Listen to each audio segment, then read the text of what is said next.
Headline, USA becomes food stamp nation, but is it sustainable? Now, again, like yesterday, whenever you're dealing with a quote-unquote news article,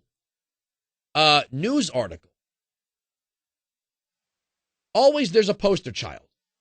There's always a poster person, and the articles no longer begin with the who, with the what, the when, and the how. It's always the person they want you to feel connected to. Now that you might be saying, isn't that the who? No, the who would be whoever's in charge of food stamps or the government. Who's using the food stamps isn't always the who. Gina Salcido supervises cashiers at Walmart in Pico Rivera, California, but her wages aren't enough to feed herself and her 12-year-old son. Salcido, who earns $9.70 an hour for almost 26 hours a week and lives with her mother, is one of many Americans who survive. Well, she's a part-time employee. She's a part-time employee. Whoever said in this country you'd be able to sustain a family with a part-time job? Is one of many Americans who survive because government handouts in what has rapidly become a food stamp nation. Altogether, there are now almost 46 million people in the United States on food stamps, roughly 15% of the population. That's an increase of 74% since 2007, just before the financial crisis and a deep recession led to mass job loss. At the same time, the cost doubled to reach $68 billion in 2010, more than a third of the amount the U.S. government received in corporate income tax last year, which means the program has started to attract the attention of some Republican lawmakers looking for ways to cut the nation's budget deficit. While there are clearly some cases of abuse by people who claim food stamps but don't really need them, for many Americans like Saucedo, there's little current alternatives if they are to put food on the table while paying rent and utility bills. It's kind of sad that even though I'm working, that I need government assistance. I've asked them to please put me on full time so I can have the benefits, said the 32-year-old. Well, here's the thing. Why would Walmart bring her on as a full-time employee, have to pay her a full-time salary, and perhaps cover benefits when they can get the government to subsidize their workforce for them through this food stamp program? And what has that done to pricing? See, this is something you're never going to... This is an amazing thing about people who have taken the pill of left-wing economic theory or Keynesian economics. They look... you keep hearing this balanced approach to revenue. Balanced approach to revenue. If it costs the government $10 in taxpayer money to get one new dollar in revenue, I don't mean getting $11. I mean the cost of $10 to bring in one. They will only focus in on their ability to bring in the $1.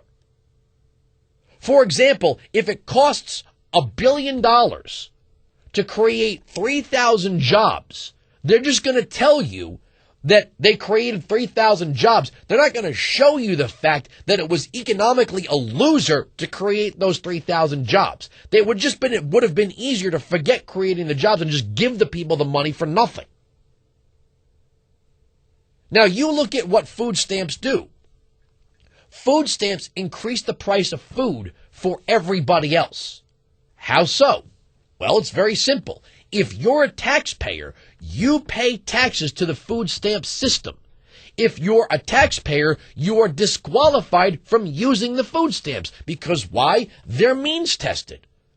So money is now lost. Your capital, your money is now lost in the food stamp program.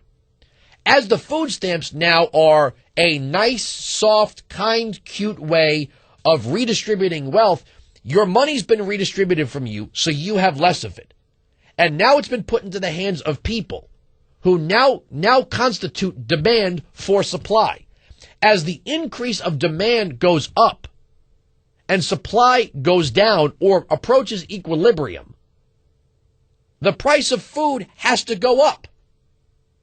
If you had a small grocery store that only had 100 customers, they can only price their food to what those 100 customers are willing to buy. If the government comes in and adds another 75 customers, well, then the price of the food on the shelves in that grocery store has to go up. Those are the laws of supply and demand. If people are now being put into the demand category by government without an increase in supply, if supply is somewhat static, and in the case of food, it's not, I mean, cows are raised and slaughtered every day. Chickens are raised and slaughtered every day. Crops are harvested seasonally. So, and if need be, crops can be imported, and there's all types of ways to create food in the United States. But the fact of the matter is that an increase in demand increases price.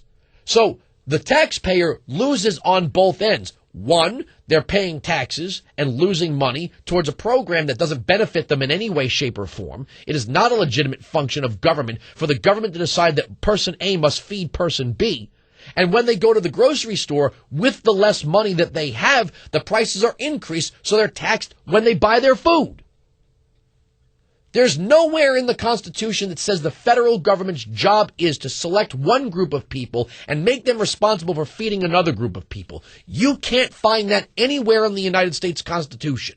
You only find that in socialist doctrine, from each according to his ability, to each according to his needs. 1-866-95-PATRIOT.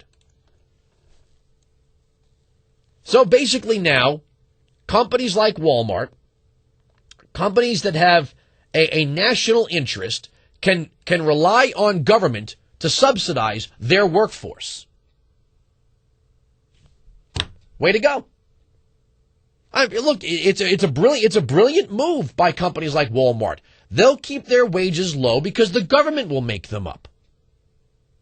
It's that simple. And as long as the government's making up their wages,